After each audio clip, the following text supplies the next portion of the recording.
This is a rare feat. I rarely start, so let me take it with both arms. Tonight, I'm a very worried man. Actually, very disappointed.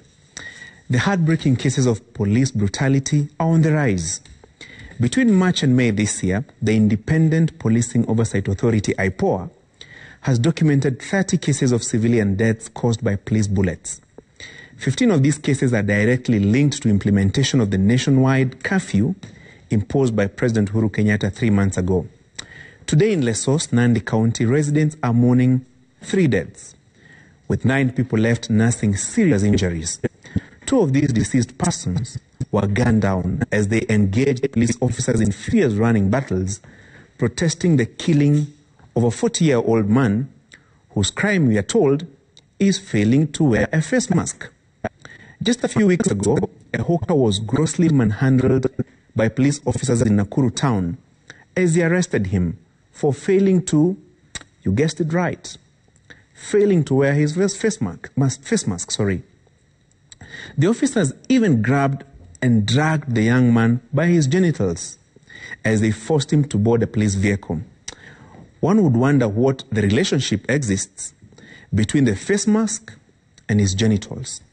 I have not even told you of the 13-year-old Yasin Moyo, who was gunned down from his family house balcony by a police officer enforcing the curfew directive. That officer, Duncan Diwa, is facing murder charges. And you cannot forget the story of Vaite, who was allegedly gunned down by police officers on patrol.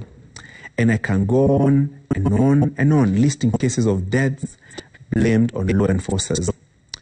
Mary Frances Berry, an American historian, writer, and lawyer, has a quote that best captures our current situation. When you have police officers who abuse citizens, you erode public confidence in law enforcement. That makes the job of the good police officers unsafe. End of quote. You see, not so long ago, the world was united in demanding justice for George Floyd.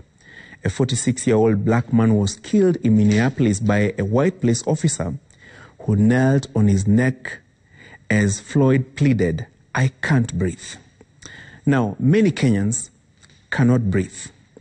A few rogue and trigger-happy police officers are making it impossible for Kenyans to breathe. These elements are also suffocating the image and goodwill of a vast majority of law enforcers who do a great job of protecting Kenyans and their properties under very difficult circumstances. The National Police Service and Inspector General of Police Hilary Mutyambai have a huge task on their hands. Interior Affairs Cabinet Secretary Dr. Fred Matiang'i and his Principal Secretary Dr. Karanja Kibicho have an even greater task. IPOA must push for prosecution of individual police officers who violate Kenyans.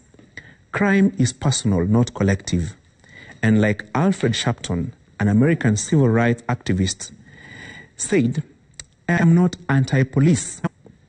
I actually have relatives and friends in the police force."